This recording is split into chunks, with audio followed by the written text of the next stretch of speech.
Assalamualaikum warahmatullahi wabarakatuh. Waalaikumsalam warahmatullahi wabarakatuh. Sebelumnya saya ingin perkenalkan diri ya Bu. Saya sendiri Fuji Elda Pramulia. Saya dari mahasiswi Fakultas Psikologi Universitas Islam Riau, tepatnya di Riau, Pekanbaru. Nah, kedatangan saya ke sini ingin mewawancarai Ibu untuk menjadi subjek wawancara saya. Tujuannya untuk memenuhi mata kuliah psikologi konsumen.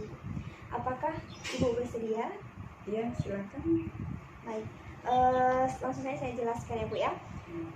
Di sini ada beberapa pertanyaan, yaitu ada 5 pertanyaan tentang psikologis, tepatnya psikologis konsumen, bertemakan COVID-19 menuju normal. Itu Bu. Aspek psikologis ini mencakup pikiran, perasaan, dan sikap yang dimiliki seseorang terhadap dirinya sendiri. Kalau begitu langsung saja kita adakan jawabnya Bu ya. Pertanyaan pertama itu, pernahkah Ibu merasa stres saat perekonomian menurun akibat kebijakan pemerintah untuk di rumah saja Bu? Ya, sedikit stres. Saya sebagai pribadi ya tidak terlalu stres lah. Mungkin kalau untuk orang lain mungkin ya. Tapi kalau untuk saya pribadi tidak terlalu stres karena saya sebagai pegawai negeri punya penghasilan tetap. Jadi untuk memenuhi kebutuhan rumah tangga masih seimbang antara pendapatan dengan pengeluaran. Cuma tidak bisa untuk menambah kebutuhan yang lebih.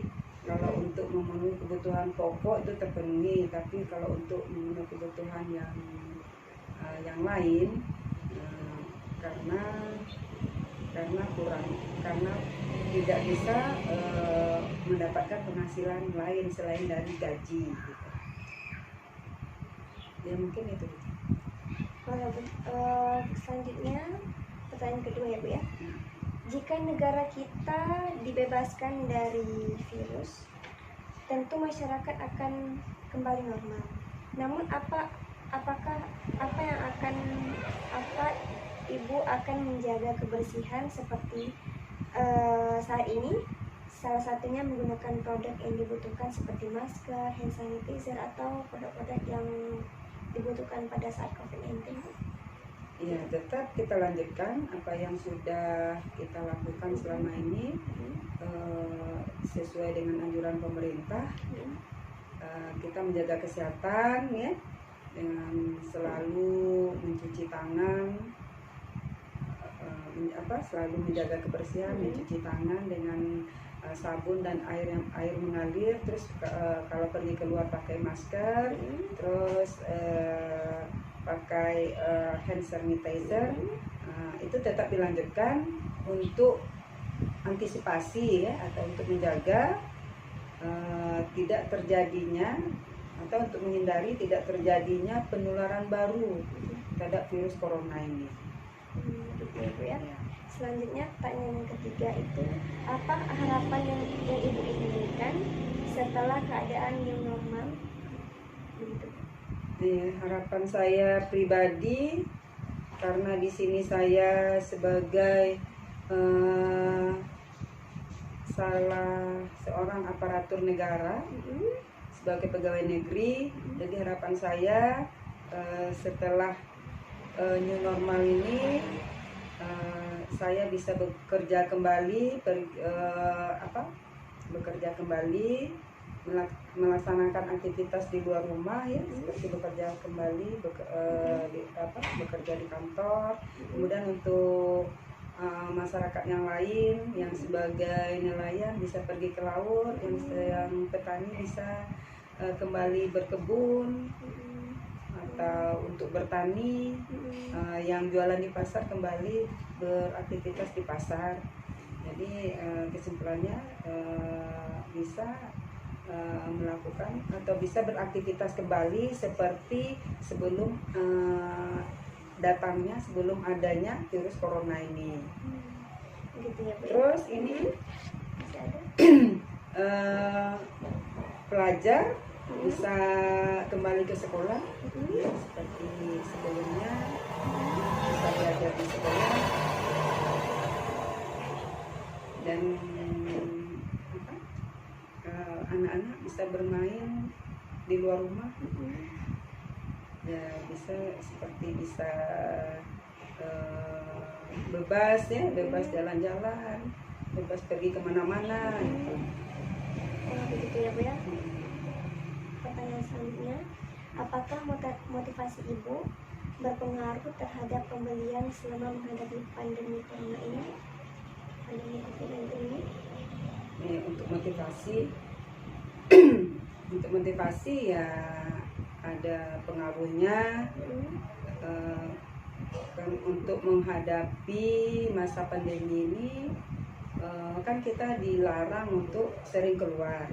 Jadi kalau kita jarang pergi keluar, berarti kita harus menyediakan stok kebutuhan, terutama kebutuhan pokok ya. Nah, itu harus lebih dari biasanya. Ya, supaya kita tidak sering pergi keluar untuk berbelanja. Begitu ya Bu ya. Selanjutnya, pertanyaan terakhir itu, sebagai seorang konsumen, apakah Ibu pernah mengalami puncak bullying karena wabah ini Bu? Kalau puncak bullying belum pernah, karena kalau di daerah saya itu untuk harga kebutuhan pokok itu masih stabil. Ya, untuk ada terjadi kenaikan harga, tetapi kenaikannya itu tidak signifikan, tidak terlalu berlebihan. Jumlahnya masih di dalam batas wajar atau batas normal. Begitu Bu ya. Kalau begitu sudah cukup 5 pertanyaan ini Bu. Terima kasih sudah meluangkan waktunya untuk mau menjadi subjek wawancara saya Bu. Saya ucapkan terima kasih sebanyak-banyaknya. Saya akhiri dengan Assalamualaikum warahmatullahi wabarakatuh. Terima kasih. Assalamualaikum warahmatullahi wabarakatuh. Waalaikumsalam warahmatullahi wabarakatuh. Perkenalkan, nama saya Fuji Eda Pramedia. Saya dari Fakultas Psikologi Universitas Islam Riau.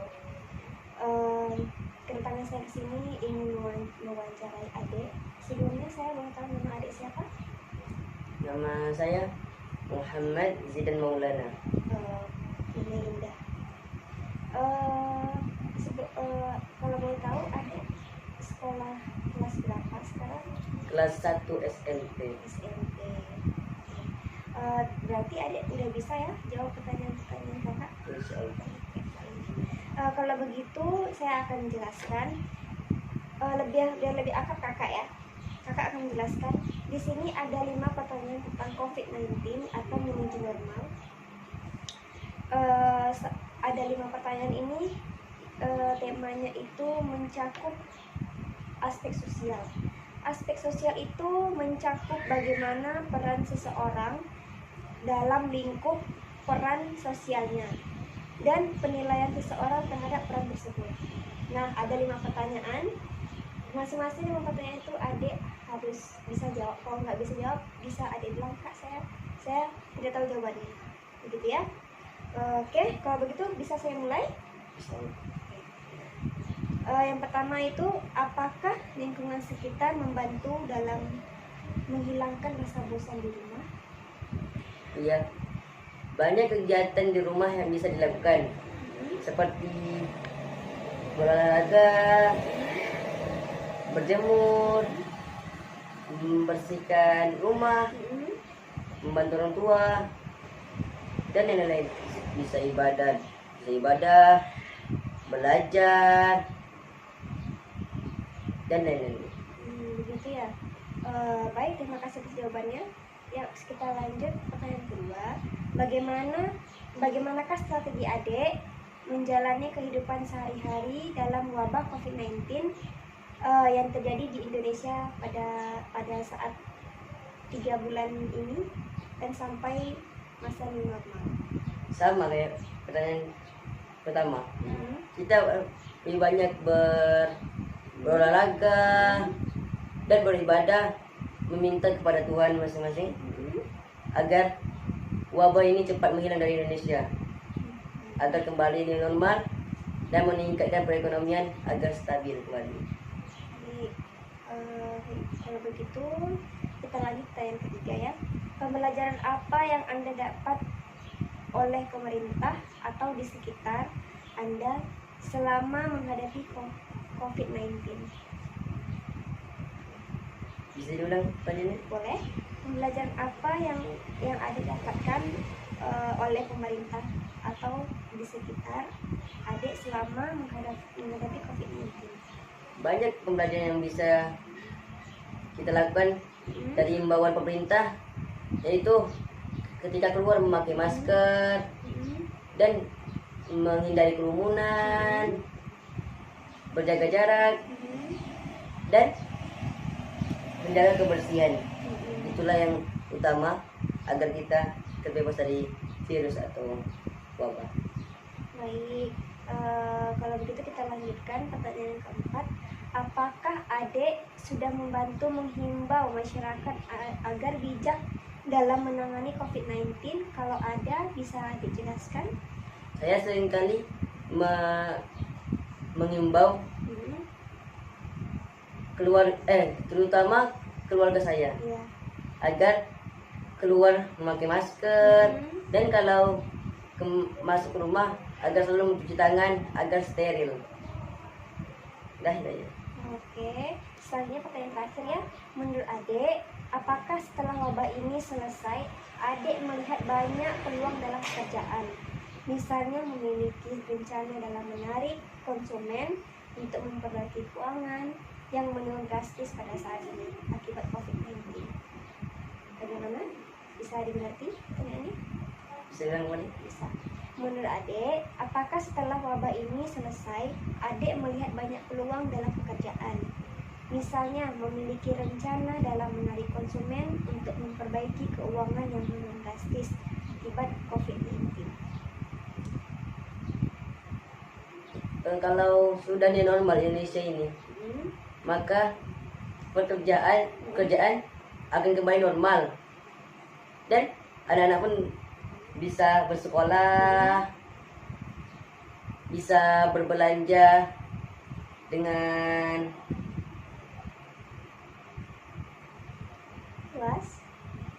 puas. Dah. Begitu ya. Baik, terima kasih adik sudah mau meluangkan waktunya untuk menjawab pertanyaan dari kakak. Kalau begitu kakak akhiri wawancara kakak pada hari ini.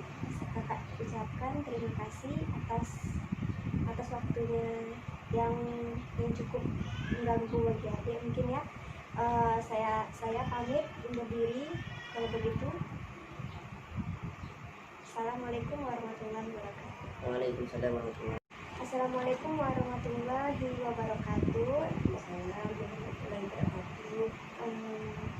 Kedatangan saya di sini ingin wawancara ibu untuk melengkapi tugas mata kuliah psikologi konsumen dari kampus saya, Bu. Ada yang bisa dibantu? Boleh. Ada, Bu. Ada beberapa pertanyaan. Ada 5 pertanyaan. Asal jangan yang sulit-sulit ya, Bu. Baik, saya minta kenalkan dulu. Saya Fuji Elda Pramulia.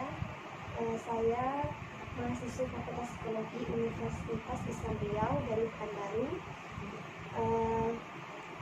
Kedatangan saya di sini ya tadi sudah saya jelaskan. Saya mau mewawancara ibu tentang COVID-19. Ada 5 pertanyaan. Nah, masing-masing pertanyaan ini boleh ibu jawab, dan kalau misalnya ibu tidak tahu jawabannya boleh ibu bilang saya tidak tahu jawabannya itu. Pertanyaan-pertanyaan ini sesuai yang Ibu rasakan dan Ibu hadapi di kehidupan sehari-hari. Wabah corona Wabah corona ini sekali. Saya jelaskan dulu. Pertanyaan ini tentang aspek fisik, merupakan yang meliputi penilaian diri seseorang terhadap segala sesuatu yang dimiliki dirinya seperti tubuh, pakaian, dan benda lainnya. Baik, apakah bisa saya mulai sekarang, Bu? Yang pertama itu, apakah COVID-19 ini berpengaruh kepada perilaku Ibu terhadap keseharian? Salah satunya membuat Ibu merasa bosan karena tidak bisa melakukan apapun di luar rumah selain mengisolasi diri Ibu sendiri.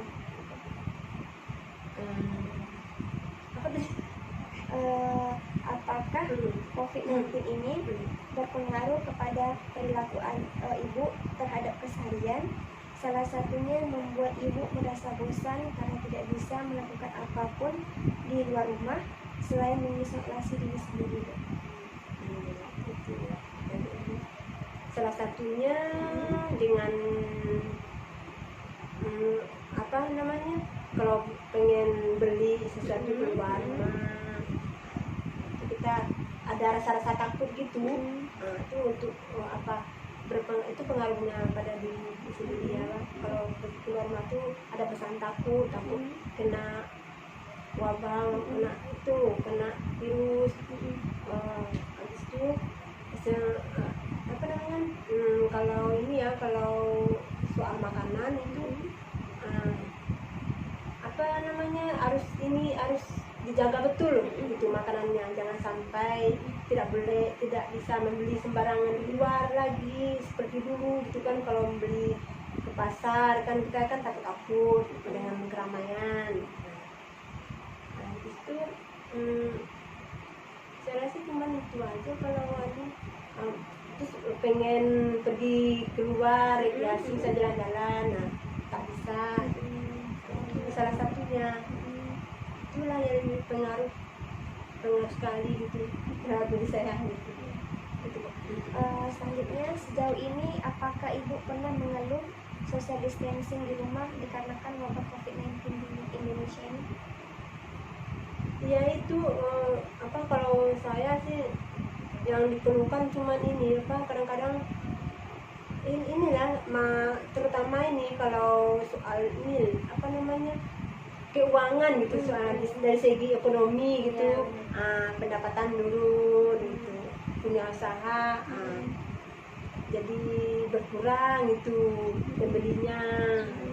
Habis itu ya makanan yang dibeli sekarang itu mahal kan, ini stoknya kurang di pasar kan. Habis itu anak-anak tak bisa keluar rumah, sekolah di rumah, ujian apa segala macam dari rumah, belajar di rumah. Itu yang saya keluhkan gitu, jadi lebih repot lagi. Itu ya, Bu ya. Selanjutnya, pertanyaan ketiga, seberapa besar pengaruh COVID-19 dalam kehidupan sehari-hari Ibu secara pribadi gitu? Secara pribadi sangat berpengaruh sekali, terutama ini ya segi ekonominya aja nih, misalnya ini jadi apa namanya, apa-apa itu harus apa-apa misalnya kalau mau beli makanan, mau beli keperluan sehari-hari itu kan kurang. Habis itu duitnya tak cukup lah gitu. Itu yang dikeluhkan. Dari segi ekonomi ini, tapi kalau dari segi kesehatan itu kita sering rajin cuci tangan aja. Kalau lagi dari segi kesehatan, menjaga kebersihan lingkungan, itu menjaga makanan, itu aja. Gitu ya. Selanjutnya yang keempat, apakah kebutuhan pokok sehari-hari berdampak buruk dikarenakan wabah COVID-19 ini? Betul. Iya, betul sekali ya. Itu soal gimana ekonominya gitu, gimana mau menjaga kesehatannya kan ke pendapatan makanan bahan pokok tuh meningkat. Soalnya di pasar kurang ini pasokannya dari luar kan. Jadi itu untuk menjaga kesehatan di rumah tuh kadang-kadang ini jadi pikiran juga kan kalau mau makan, nah, mau dibeli itu mahal, uangnya kurang. Oke, selanjutnya yang kelima itu kira-kira apa tindakan yang akan Ibu lakukan setelah pandemi COVID-19 ini berakhir atau bisa dibilang new normal, Bu? Salah satunya bersyukur alhamdulillah.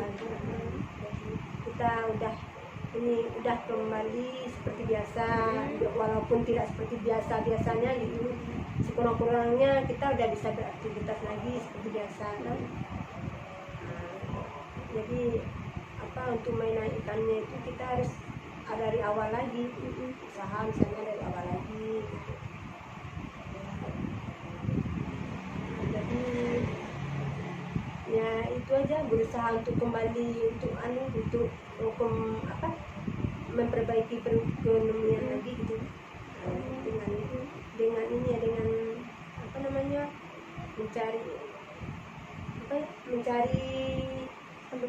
mencari peluang usaha apa yang bisa dilakukan seperti biasa lagi gitu. Kerja atau anak-anak bisa sekolah lagi kan, bisa keluar bermain lagi, bisa kemana-mana lagi gitu, tanpa harus merasa takut gitu. Itu aja kalau begitu ya, Bu. Sudah cukup 5 pertanyaannya. Terima kasih Bu sudah memberikan jawaban-jawaban yang cukup bagus. Terima kasih juga sudah memberikan waktunya sebentar. itu pertanyaan tak ada lagi, Sudah cukup. Terima kasih banyak ya Bu ya. Iya. Saya akhiri. Wassalamualaikum warahmatullahi wabarakatuh. Terima kasih Bu.